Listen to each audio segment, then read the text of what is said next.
Iklan merupakan salah satu elemen penting dalam sebuah bisnis. Dengan iklan, kita bisa menarik perhatian calon konsumen kita dengan lebih cepat. Namun, dalam perjalanannya, banyak iklan-iklan yang gagal meraih perhatian calon konsumennya. Apakah itu mungkin iklan Anda? Mari kita cari tahu apa saja yang salah dari iklan yang gagal.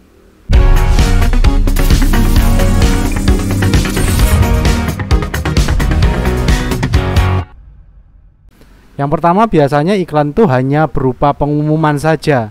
Jadi terlepas dari produknya, biasanya para pemilik bisnis lupa bahwa iklan itu bukan hanya sekedar pengumuman. Oke, kalau kita salah target market, umumnya orang akan bilang emangnya gua pikirin. Misalnya nih, kita jualan program diet tapi kita iklannya ke penggemar fast food, entah itu burger, pizza, macam-macam yang bentuknya fast food. Oke, kita mungkin akan berpikir bahwa kalau ikut program diet ini, kamu akan hidup lebih sehat. Orang tuh nggak peduli dengan hal itu. Emangnya gue pikirin gitu loh. Kalau memang salah target market di awal, lebih baik ganti targetnya. Kecuali kalau kita memang targetnya adalah edukasi. Tapi kalau kita pengen segera dapat penjualan, kita harus dapat target market yang tepat. Kemudian yang kedua, untungnya buat saya apa? Nah, umumnya bisnis-bisnis iklan-iklan yang ada saat ini yang gagal itu terlalu egosentris. Misalnya, ketika orang akan membeli sesuatu produk, itu udah ada keterangannya. Setelah membayar di kasir, barang yang sudah dibeli tidak dapat dikembalikan dengan alasan apapun. Bagus sih sebenarnya untuk ngasih warning di depan bahwa kalau kamu mau beli ya ini aturannya. Bagus kalau untuk SOP pembelian, tapi kalau untuk iklan ini kurang bagus ditampilkan dalam iklan. Jadi ini jangan ditampilkan langsung ke dalam iklan yang di awal-awal, karena tugas iklan adalah menarik perhatian. Oke, kemudian yang ketiga, urgensi iklannya kurang kuat. Menarik sih, tapi rasanya nggak perlu deh beli sekarang. Jadi kalau urgensi iklan kita kurang kuat, itu nggak akan direspon sama orang. Misalnya nih, dekorasi rumah, umumnya orang akan ngomong kalau saya dekorasi rumah itu pemborosan. Dalam pikiran orang awam rata-rata seperti itu. Ini aja belum dibenerin, kenapa harus dekorasi rumah?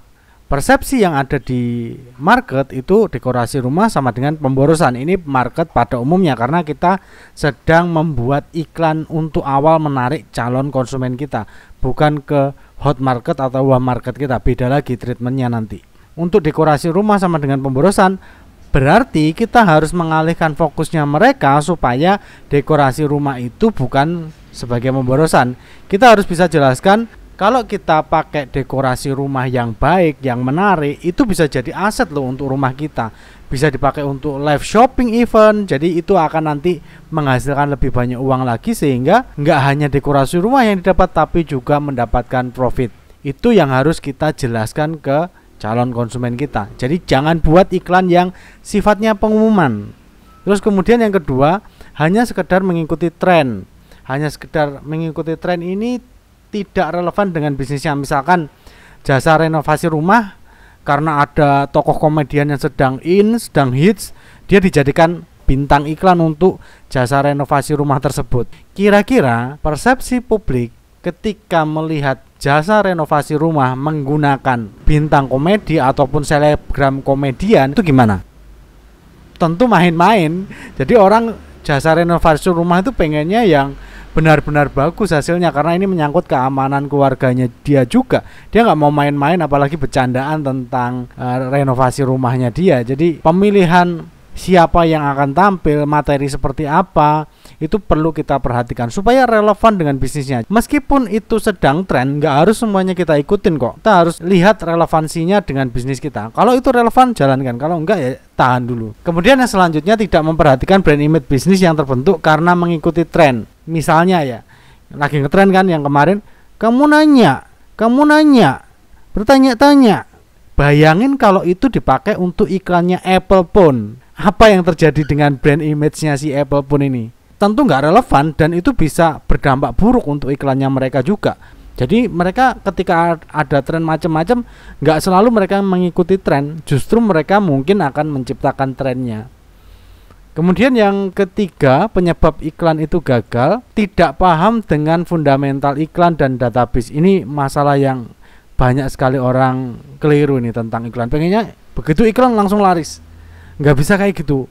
Kita harus paham dulu fundamental iklan ini dulu apa. Nanti kita akan jelaskan di kelas iklan marketing ya. Yang pertama, biasanya nih males riset.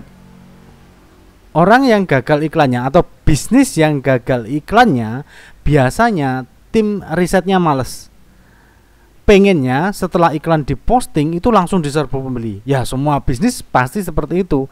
Tapi kalau kita nggak tahu medannya, tiba-tiba kita nyerang dengan iklan, ya sama-sama kita seperti bakar-bakar uang lah. Tapi nggak ada ukurannya. Kalau uang kita nggak ada nomor serinya sih nggak apa-apa ya.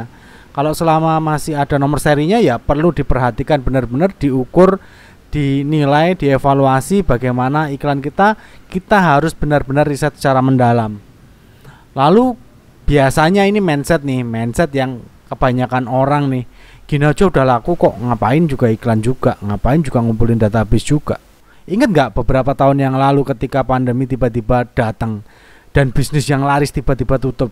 Karena mereka selama ini cuma sibuk mengurusi transaksinya saja, tidak membuat sistem bagaimana mereka mendapatkan database pelanggan potensial mereka. Jadi mereka nggak tahu caranya mendapatkan pelanggan. Dan pada umumnya orang tuh nggak langsung beli produk kita secara langsung, kecuali itu produk retail kebutuhan sehari-hari ya. Mungkin itu beli secara langsung, nggak perlu follow up, nggak perlu mengingatkan, nggak perlu pendekatan terlebih dahulu, nggak perlu edukasi. Mungkin itu bisa kalau itu produknya sifatnya kebutuhan sehari-hari. Tapi kalau produknya selain itu, selain komoditas, mungkin kita memerlukan bagaimana cara kita mendapatkan dan mengolah database dari bisnis kita. Oke, yang keempat, penyebab iklan itu gagal biasanya karena tidak punya strategi pembuatan dan publikasi iklannya. Dari pembuatannya saja tadi sudah jarang yang mau riset. Karena riset itu seperti membaca medan perang. Kemudian pada saat publikasinya keliru, harusnya iklan ini cocoknya untuk TikTok, kemudian dipakai untuk di Facebook atau Instagram. Atau iklan ini cocoknya sebenarnya untuk YouTube, malah dipakai untuk Facebook. Atau iklan yang harusnya untuk bisnis offline, kita sebar di offline, tapi kita pakai di online. Jadi hal-hal seperti itu yang perlu kita perhatikan. Karena kita akan menarik orang yang tidak tepat. Jadi bukan target marketnya kita tarik. Kalau banyak orang ngomong kita harus tepat target marketnya ya, saya lebih milih bagaimana supaya orang yang tidak tepat itu tidak mendekat ke bisnis saya. Ketika orang yang tidak tepat itu mendekat ke bisnis kita, waktu kita akan habis untuk ngurusin itu semua. Yang kedua, tidak paham elemen-elemen penting dalam iklan. Entah itu headline-nya, tagline, terus social proof, kemudian testimoni, call to action, belum paham tentang hal itu, benar-benar buta. Kalau Anda benar-benar buta seperti itu, jadinya nanti iklannya pasti jadi pengumuman. Kurang greget, kurang bisa menarik perhatian orang dan masuk ke database kita. Lalu yang terakhir biasanya salah lokasi penyebaran. Seperti yang saya jelasin tadi di awal sedikit ya, salah lokasi penyebaran iklan ini selain membuang anggaran, membuang waktu, membuang tenaga, membuang pikiran CS kita.